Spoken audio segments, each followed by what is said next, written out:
hostisya, ma'am. Talaga makuha ko, ma'am, ti hostisya. Ito isumuti kong kunada, ma'am. Diyak mo nga ti hosto, ma'am. Isumuti kong kunada.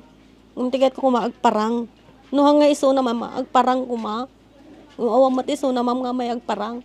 Kastoy tikis ti ina ti 23 ti tawen na ani Mark Angelo Vivas, a residente ti Sitio Lugit Patukan na Tayom Abra, kalpasan na natay iti napasama kapamaltog pasado alas 11 idi rabii. Iti investigasyon ti pulisya, ti biktima ken dagiti 5 kakadwana ti nagiinom iti balay ti nagkasangay a kadwada iti metlaeng barangay da.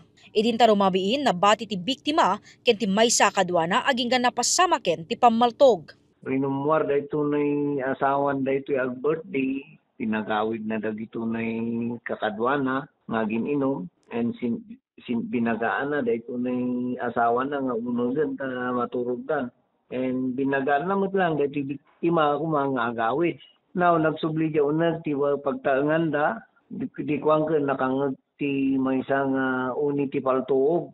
Idi rumuar, nadanunan nga nakahandusay or natumba da ito na biktima tayo nga ni Mark Angelo Vivas nga nagsagrap ti may isang balay ti paltuog di ulo, banda ti ulo na.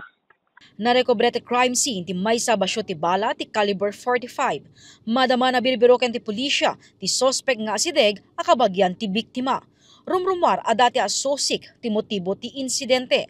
Kunati ina ti biktima a desidido da mangipila ti reklamo kontra ti sospek. Kabayatan na inpasingkedmet ti Abra Police Provincial Office nga awan pa kay naigan iti eleksyon ti pamaltog. Jessica Boreta, Balitang Solid North.